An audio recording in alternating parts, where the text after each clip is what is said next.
So that is the first thing, and p of x will also be a quadratic that has to lie in between.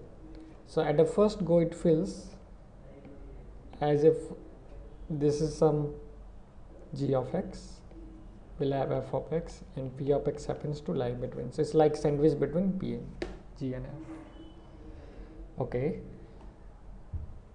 so it's possible to have a unique p of x even if integer, these coefficients are integer. Might be, might not be, because maybe KLM takes up a fixed value for which there is no parabola which can further move between this space. So maybe for these parabolas it might happen that LM and all of them are not simultaneously integer. So that is one of the fundamental way in which we'll think. Let's go back to the question, and a very good observation in the question is 0, or you can set minus b by 2a. So by setting this we are getting x equal to 1 because it's 4x equals 4. In the same way, if I set g dash x equals 0, now which will be f and which will be g? Well, that you can predict when x is too large, when x is too large. Now which will be f and which will be g? Well, that you can predict when x is too large, when x is too large, the function f of x will behave like 2x square almost, because the occurred of the x and 3 will be nothing in front of x. You take x as 10 trillion, so 10 trillion square is going to hit a big value. It's clear, like when we go further and we take a higher value of x, definitely the height which is attained by g, because it's 5 times of x square and that's 2 times of x square, so that will be more. So this function is g of x and this must be f of x. Now the question is why automatically, like why by default I went to infinity to check its nature. Okay, in fact we could have checked its nature at some point also nearby, because infinity is a very nice guy, because here no need to evaluate what's happening with the other linear terms. Like apart from the leading coefficient which is 2x square or 5x square, we don't care actually what's happening there. So that's give a very neat way of attacking that. And now somewhere we have our polynomial sandwiched. So it's clear that a polynomial p of x will also have a vertex at x equal to 1, right, and with the same height, which urges us to write polynomial p of x must have a derivative of 0 at point x equal to 1, right? So p dash of x must be 0. What? Because p dash x will be linear, so p dash x must be x minus 1 type, right, into some lambda, because we can start with p of x is lx square plus mx plus n, kx square plus lx plus m. Say we start with kx square plus lx plus m. So its derivative will be what? It will be 2kx plus l, right? So this derivative at x equal to 1 is 0. So p dash 1 is 0. If p dash 1 equal to 0, it means it must be in the form of, here from here you can get 2k plus l will be 0, or it must be in the form of some lambda times x minus 1, right? So what is p of x? It must be lambda times x minus 1 whole square. You integrate this plus some constant c. But here we know what is the value of p of 1. Why? Because f of 1 equals g of 1, and that's going to be equal to f of 1. All the three values going to equal. So what is f of 1? Which is 5 minus 4, which is 1. And you see the way beautifully the question was created, 11 minus 10 is also 1. Right, so I can tell p of 1 must be 1, which gives the value of c as 1. So we are left with the polynomial p of x, lambda x minus 1 whole square plus 1. So this is my polynomial, right, which is sandwiched between these two polynomials. Now still the game is not over, because this px, if I'll expand, I'll get lambda square minus 2 lambda x and plus lambda plus 1. Now since it has to be between these two bounds, 2x square plus something and 5x square plus c. So what are the possible values of lambda that will get out of here? What are the possibilities for lambda that I will get out of here? Now clearly if lambda is less than 2, the graph will dilate more, so there will be further dilation, so it will not be in sandwiched because lambda has to be integer. So possible values of lambda can be what? From here 2, 3, 4, 5. Let's see why these are the only possibilities. So my claim is the possible set of lambda can be 2, 3, 4, 5. If lambda is less than 2, which is an integer, let's say 1 or 0, so the graph will come further down because it will be more relaxed, right? So that's not possible. It will not be sandwiched between those two graphs. If lambda is more than 5, it will be more excused, so clearly it will not be sandwiched between those two graphs. So the only possibilities that we are left with is the value of lambda is 2, 3, 4, 5. So I hope this question was clear, and it was a beautiful problem based on basic ideas and how we deal with the coordinate of set S where x belongs to a real number. So we want the number of real root of the equation p3x equals 0. Cardinality of the set means the number of element in the set. So it's possible to have p of x to be real. Let's think about p of x equals 0. Now what is the meaning of p of x equals?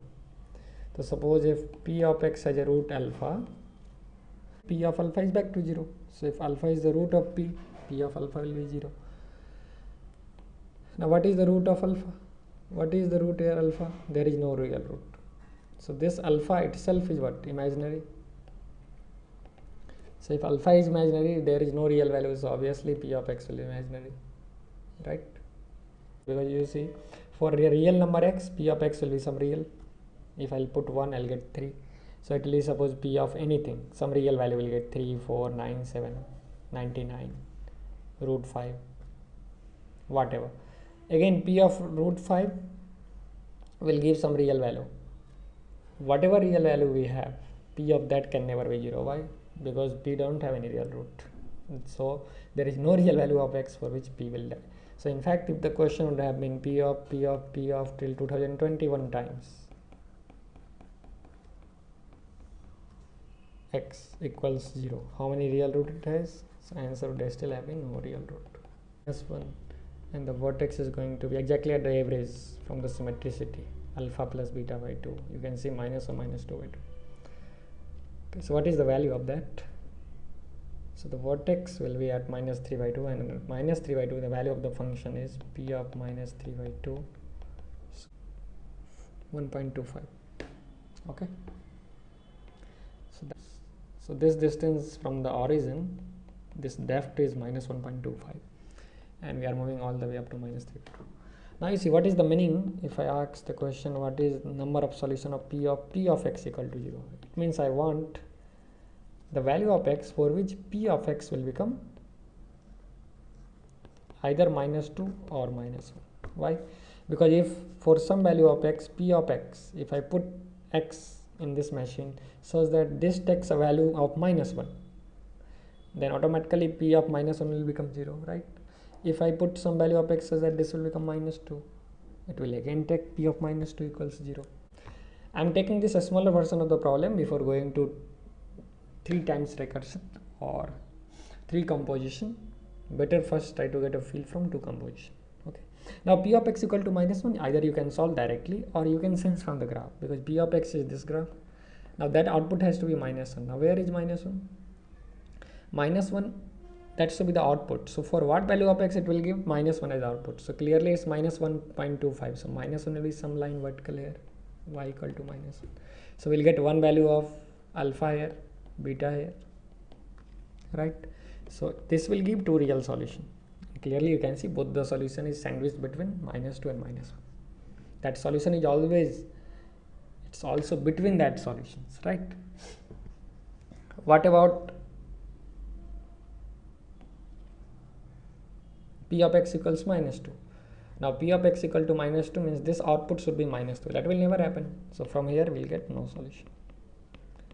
So P of x equal to 0 finally has two solutions, right? Okay. Now the interesting part is P of x. P of x equals 0. Again, we'll do in the same way. We want this guy to be minus 1 or 1. Minus 1 or minus 2. Minus 2 was the root.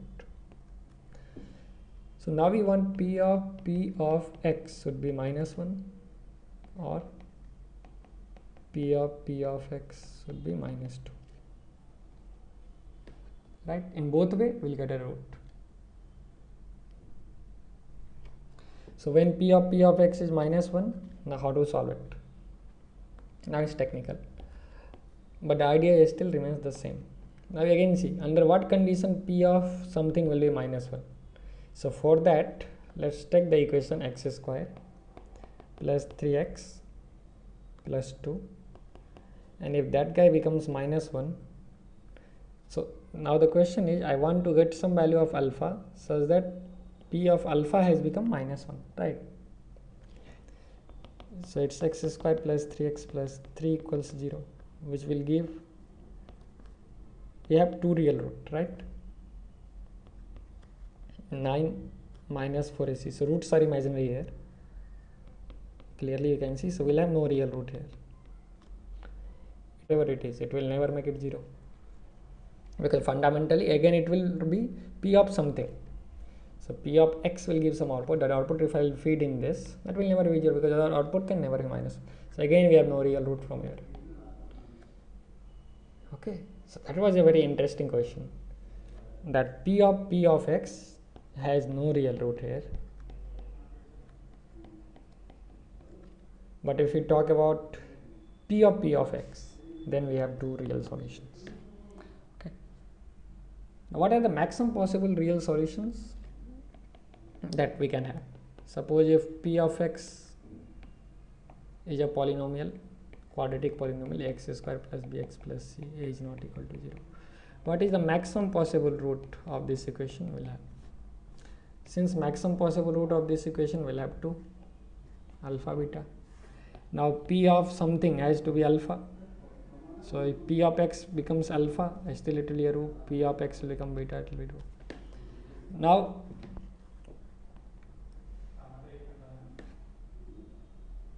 okay, for the maximum root, it depends on this deftness. Suppose this deftness is too low. Okay, let's call that distance is say some gamma.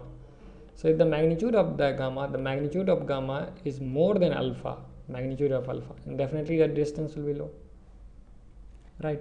Then under that case, because here from this diagram, suppose alpha is negative and beta is positive. So if P of x, I will take beta, so the output beta is a positive number, say 3, 5, anything. So we'll have two solutions clearly. If I will take P of x is alpha, since this deftness is low, so alpha will also give two solutions, right? So how many solutions this can have? It can, beta is down. So if mod gamma is less than mod alpha, we'll get two solutions corresponding to this figure when beta is positive, more than this deftness. Under that case, we'll have one solution also, which will be repeated solution, because it can never have that we'll have one real solution and 3 imaginary solution of the biquadratic equation. So what exactly I am getting the feel is, whenever we have complex solutions, they always occurs in conjugate pair for a real coefficient. Obviously here ABC is real number, that is understood, equal to 1. So what about f of x equal to 0? So now this has to be 1, so that will be at 2 point now. So we'll have two solutions.